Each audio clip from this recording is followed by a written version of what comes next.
sure you know the super simplified, abridged version of Frankenstein. Creatures created in a world that doesn't understand him, and everyone turns their back on him. The feeling of being a discarded fish out of water. Someone should have given him a little kiss.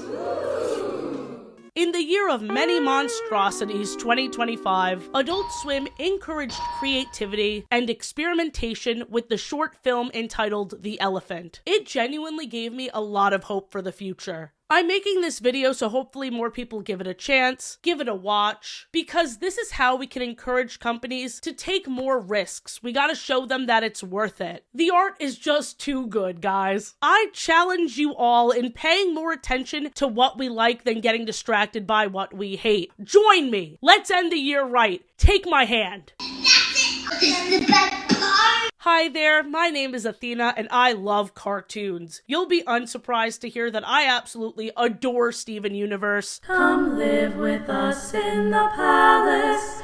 There's a room waiting. You killed your mom, you know. It's all your fault. So when I heard that Rebecca Sugar and their lovely husband, Ian Jones-Quartey, creator of OKKO, would both be working on this experimental Adult Swim short together, I knew I'd be tuning in. What I didn't know is that the beginning would be created by Pendleton Ward, creator of Adventure Time and The Midnight Gospel. I have to rewatch Midnight Gospel. I watched that series in one go, and I need to take each episode in. I feel like I watched that too quickly. The end of the film would be made by the creator of Over the Garden Wall, Patrick McHale, and the aforementioned power couple of Rebecca and Ian would work on the middle together. No team could see what the others were making, so the beginning didn't get context about the middle and end, the end didn't get context about the beginning and middle, and of course the middle is just as in the dark as everyone else is. The Elephant was released on HBO Max, December 20th, 2025. I watched it Christmas Eve, and it was truly the best Christmas gift ever.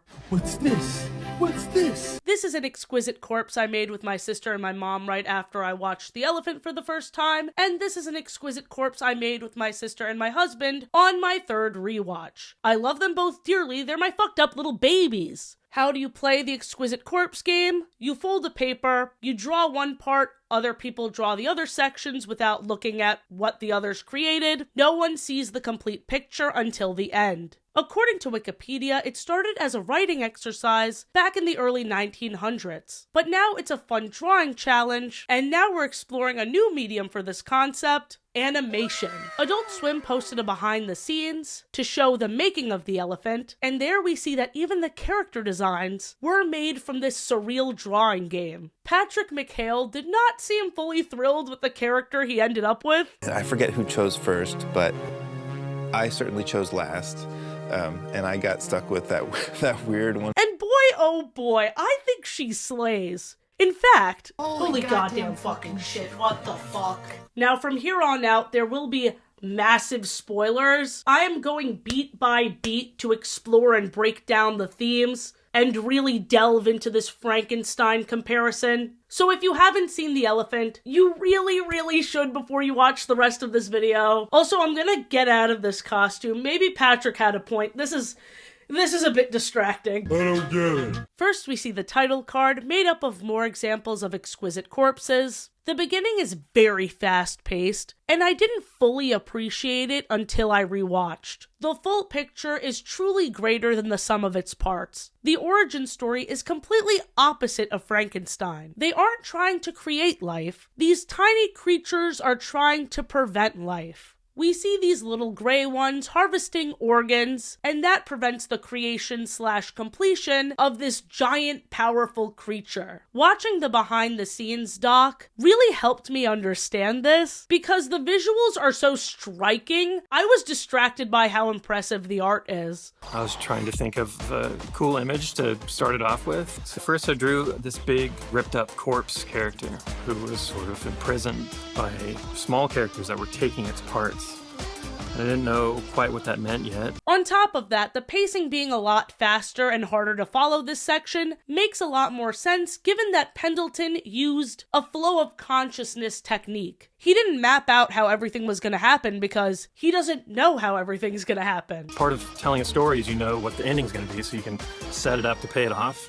and I didn't have that information. The opening shot is bathed in this green electricity. It is reflected in the tiny creature's glasses. They poke, prod, and witness such cruelty in such a casual way. It's all for research. They are completely desensitized to the fact that they are pulling this giant creature apart. One arm escaped from the giant corpse and stopped the machine that ripped its never-ending body to bits. The eyes begin to run away, the tiny creatures are desperate to capture and contain them, and the sequence of our first main character coming to life from this one eyeball is stunning. The gasp for air as they realize they're alive, breathtaking. The excited laughter and flapping of their arms. There's so much joy and playfulness in their first lines. What am I? I'm not sure. They hum, they dance. They're getting used to their body, but then immediately they are shot with a weapon that rips their arm off. They cry at the loss and the pain, but they seem especially hurt when the shooter says this. I'm not evil.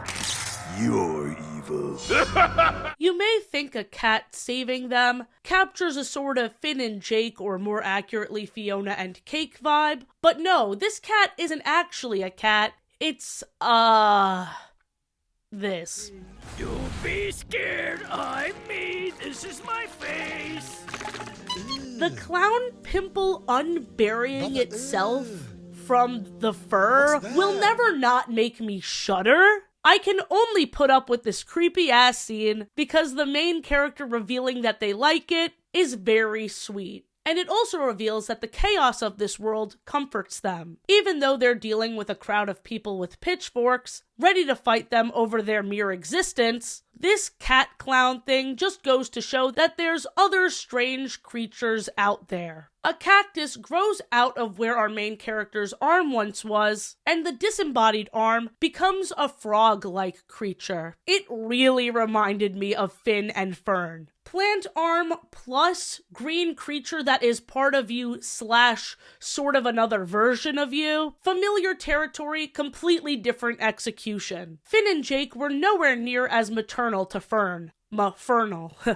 Anyway, our main character experiences extreme guilt and horror after accidentally poking their new frog friend with their cactus hand. I love how the background turns a solid red. Very abrupt, it captures the mood shift really well. Our main character smiles, realizing the frog arm thing is okay. But then they ask, the cat clown creature, who I believe is voiced by Maria Bamford, big fan of her, I'm currently reading her book actually, but anyway, cat clown laughs loudly and exclaims that direct quote, "Evil is a fairy tale. In time you could be good, but you are nothing yet." The monologue continues, "If you're really creative, you'll invent yourself into something entirely new." It reminds me of Ruby and Sapphire's first song from Steven Universe. I think we made something entirely new. You'll invent yourself into something entirely new. But instead of fusion, we're talking about full reincarnation, more similar to Rose and Steven. As the line about turning into something entirely new is said, we see the frog transform into something entirely new. What a coincidence. This is where we see cat clown pimple thing playing a video game. And hold on a second, is that a QR code? Hey, yo! Yes, indeed, the game we see in this scene is available for us to play. And the game has a very similar message to the rest of this special. We'll talk about it in depth later. We get off the Mario Kart-like road, walking past these magical creatures, down into this lake pond, down into this shiny rainbow-walled room, and now, finally, we arrive at this cave full of regular stuff. I think these awesome sceneries was just the artists flexing on us. Like, okay, we get it, you could take us to different worlds through your craft. You're inspiring, you created a damn masterpiece. Nobody likes to show off. I particularly love this shot of their heads looking bigger, refracting through water droplets falling off of the stalactites. In this world, there is magic in mundanity. This regular schmegular mousetrap is now a weaver.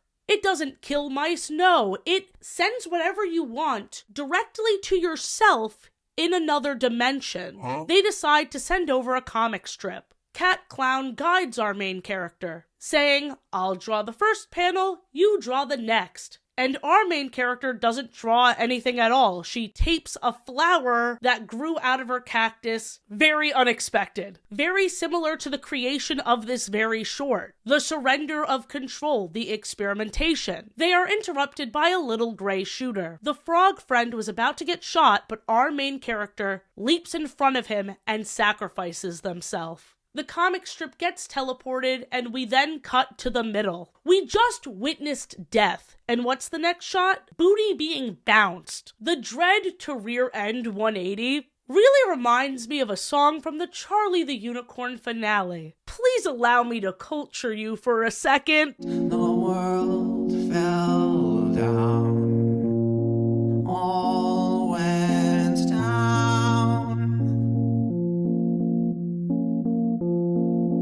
When I see that booty, baby. We hear their confused inner monologue as they examine their new body. Endings before true beginnings, and a new beginning after a sudden end perfectly describes the fate of their last life. I'll show you the way it's directly described here. Back to the nothingness before anything happened, and forward to the nothingness after everything is over. No true memory of their previous life, but they know enough to conclude that this is the middle. The middle of a story is for questioning it all. What is your purpose? Who are you? Why are you here? We see that their identity in this world is forced onto them. You can make everything better. Push it, push it, push it, push it. They are music button. They push their button, they make music. Everyone parties. Even though they are the heart of their community, bringing everyone together with this gift they didn't ask for, Music Button still feels utterly alone. They wonder if there are others like them, and we cut to this fish-headed,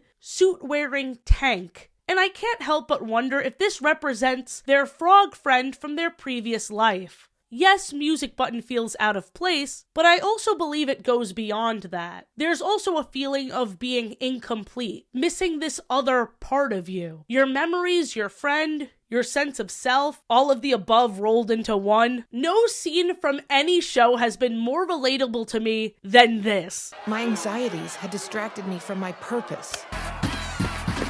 I love being an entertainer more than anything else, but in being someone else's escapism, a lot of people expect you to put your own worries and woes on hold forever. When Music Button listens to the cryptic messages their button plays when stuck in the middle, they want to investigate and figure out why they're here, and if more of them are out there. They found a fucked up little mishmashed ant. The book from the library showed their frog friend from their previous life, and we even see the comic that was created in the beginning on their corkboard wall of evidence. The one symbol-like creature running down the alley still really confuses me. I was racking my brain about that. Music Button makes it underground, where all their evidence led to, and we see similar symbols, possibly alluding to a civilization of these mixed-up reality-hopping creatures existing and being wiped out? Why would they be wiped out? Because they didn't submit to their destiny, like the button and phone call was warning our main character about?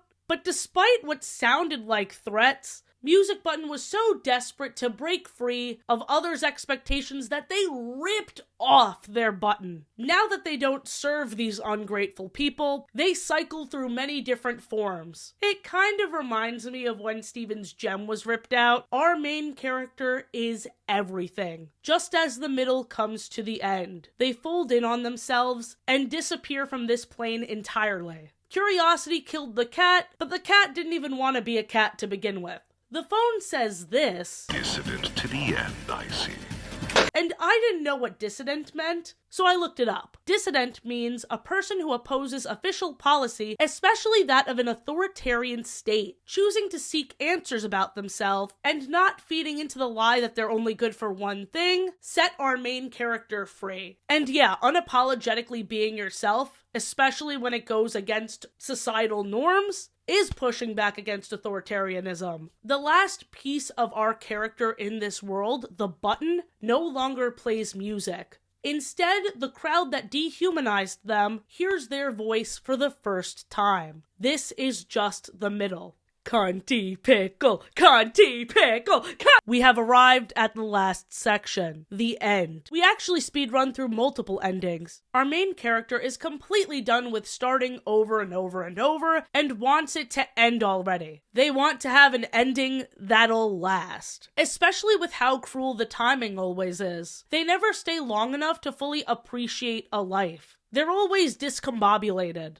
As a cunty pickle, our main character learns that in this world, they can grant anyone's wishes, including their own. Like this idiot child who wished for ice cream despite being allergic. Then why did you ask for it? The moment she's trying to grant her own wish, it's too late because these kids' parents shot our main character right in front of the kid who prayed for this freaky Frankenstein friend. Jesus Christ. Then our main character is in this really trippy war that only lasts about a second before a bomb is dropped. And then they wake up in this bathtub. This design is the least mixed up they've been, but I just adore this pastel world. I would say the environment is cozy and comforting, but before we're even able to take it in, they slip and fall in the tub, dying and cutting to our next world. An inventor exclaims that they brought this creature to life. Where have I heard that before? You've come to life! It's alive! Our main character wastes no time. They want to flip this kill switch on their new body because they hate it here. They hate the idea of being treated like an invention or a creation. The moment they're conscious, the first thing they say in this body is, "Oh, this one sucks." But the inventor pleads with her to not flip the switch. He realizes this isn't the robot he programmed. This was something else entirely. Oh my god, like the quote from the cat clown thing in the beginning. You'll invent yourself into something entirely new.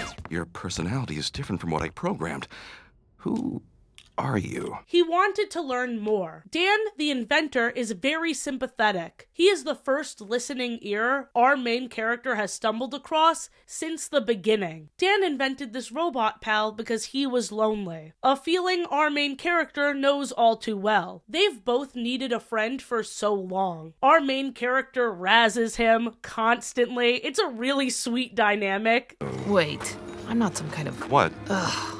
Am I some kind of sex robot? No! I'm not judging. No. Just a talking TV friend. Dan theorizes that our main character appears wherever she is needed, which especially fits with the middle section we just discussed. All these expectations put on her that she never asked for. Our main character keeps waiting to wake up in a body that feels like the right one, the correct form. So even though she's having fun with Dan, she still wants to start over. She keeps expecting that there's something better out there. She doesn't truly appreciate the world she's in right now until the person she cares so deeply about is hurt. Dan gets hit by a car. She is waiting in the hospital, pacing back and forth, hoping he can make it. When the doctor apologizes to her, she thinks Dan is dead. But the doctor continues on. Dan may never walk again. Next time, open with that. What the fuck? What kind of fuck-ass doctor says, "I'm so sorry," and then takes a huge pause? Of course her brain would jump to her friend dying. Learn how to deliver news. When Dan wakes up, he feels the same relief that his robot friend is still here. They're both still here. They may both be in bodies that they're not used to, bodies that don't feel like their own, but they'll get through it because they want to be there for each other. As our main character stands up to get Dan water, the kill switch gets stuck on the hospital bed, and she accidentally flips the switch. We cut to 3 blindfolded godlike creatures touching different parts of an elephant. Tail, trunk, legs, all very different.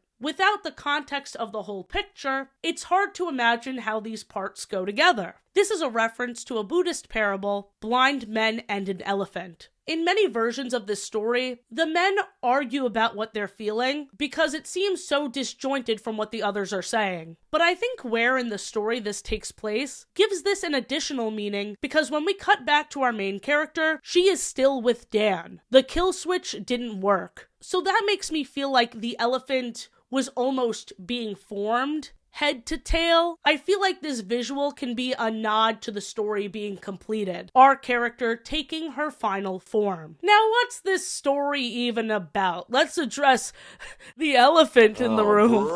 The beginning is loving life, but caring about others enough to sacrifice yourself. The middle is being truly lost and confused, but caring about yourself enough to seek answers and break free of others' expectations. And the end is about caring about others enough to finally live, even though it's scary and confusing and difficult. I love that the beginning and end are complete opposites of each other. I find that really interesting because even when the main character doesn't have any memory of their previous life, they are growing. Like, their experiences clearly are informing the person they're turning into. Subconsciously, I suppose. Each section is about identity, community, and coping with the never-ending questions and concerns that come with being alive. Whether there's an angry mob pushing you to the brink, or a concerned group of friends wanting what's best for you, or a mix of both, the only person that could fully encourage you is you. You have the ability to be whoever you want to be. You're not evil. You're also not the chosen one. You're you. People love you. People hate you. You're you. Is being you enough? I think it is. But more importantly, do you think it is?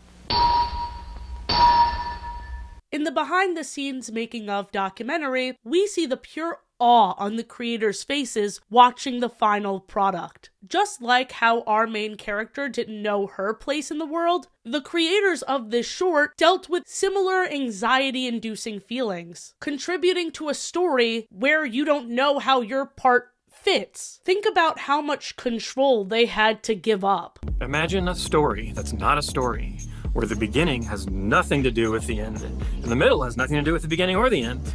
The only terrifying part is if what we made is so out of step with what came before and after that it doesn't feel good.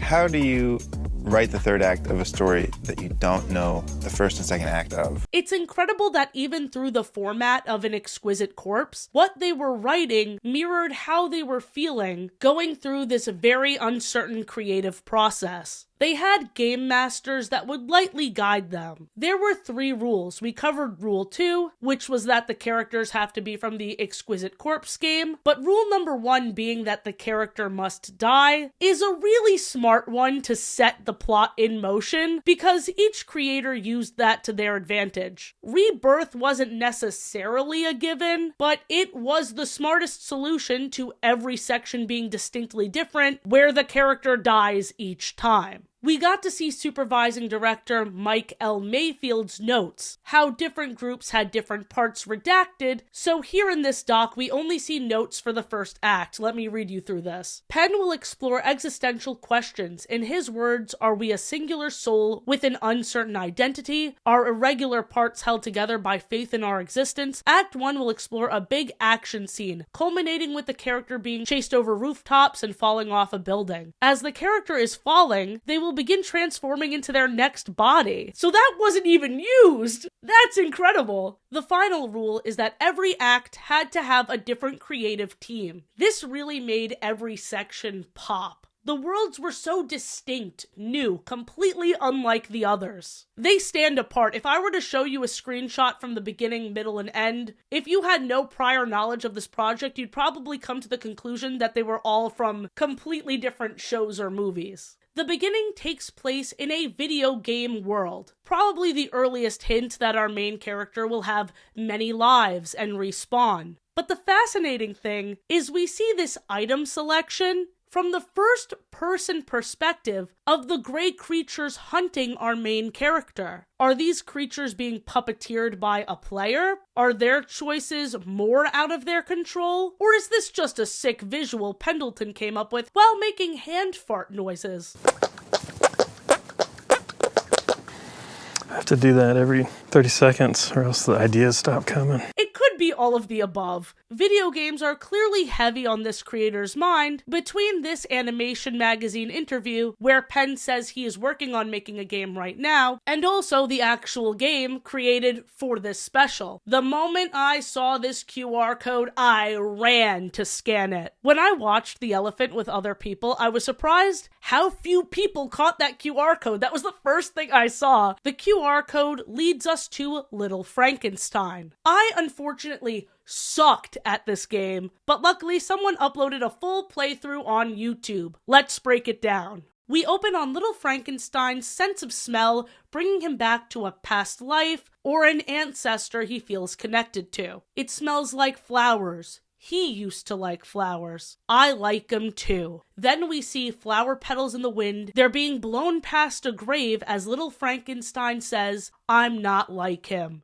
Really reminding me of Rose and Steven. A callus with memory, and beneath it a new skin grows. The idea of shedding the old and growing into something new. And they argue it's a completely new you because everything we touch shapes us. So when we have this new skin, there's a fresh start in that. Everything is new by this logic. Now we're in the platformer game. We see a flower and a ghost, perfectly on theme with that opening monologue. And there's a little clown face in that picture frame. Did Cat Clown Pimple create this game, or is this just a literal reflection of them? Or maybe it's because the creators knew that we would be playing this game as people that just watched the special, and that would be just a cute thing for us to say. And it's really not that deep. The attack in this Little Frankenstein game is blowing kisses. The kiss of death, I suppose. He blows kisses at ghosts to make them disappear. Maybe this represents closure. The ghost is no longer an obstacle, but a part of him. I honor your grave, Father. But there's one last obstacle. The fear his father left behind manifests into evil Frankenstein. And apparently all this dude needs is, say it with me, love. Aww. I love this dialogue more than words can express. Yo, you just need a hug. A monster that represents repressed trauma being taken down with love. Bro, Steven Universe future mention. We then see Cat Clown Pimple's monologue repeated. Maybe she got evil is just a fairy tale from this very game. And look at how all the versions of Frankenstein merge into Little Frankenstein. What an incredible Easter egg. It's wild that this one-off character of Little Frankenstein has more completeness in their own identity than our main character from The Elephant, but I adore that our main character in the film doesn't have everything figured out yet. Maybe she doesn't feel completely at peace with her last form, but she doesn't have to be to just live and love. Frankenstein's monster is made up of a bunch of parts forced together by a mad scientist. And he's punished in his existence he had no say in. The Elephant is a hopeful version of Frankenstein. They are still mixed up. They still deal with feeling out of place and being misunderstood, but they find comfort and a need to continue despite it all. The Letterboxd reviews, giving each part a ranking and saying which part is the weakest, severely missed the point. Like, I can't say their interpretation is wrong, but I can sing it. Your interpretation is wrong. Look at the full picture. Marvel at how each section strengthens the theme without any of them knowing. Thank you to Adult Swim and Titmouse for making this happen. In the age of AI, God, this made me feel every emotion all at once. I needed something like this to come out of this godforsaken year. Maybe we can do one more exquisite corpse film with Owen Dennis, J.G. Quintel, and Ben Bocquelet. Just throwing it out there. Thank you so much for watching. I hope you enjoyed. I hope my voice wasn't too annoying. I actually have a little bit of a cold right now. You know what would make me feel better in overcoming this cold if you subscribed? This is the second channel of Athena P called Athena PP the memequel. It rolls right off the tongue. I really appreciate you guys. I hope you have a very happy new year and have a great day. I demand it. Bye!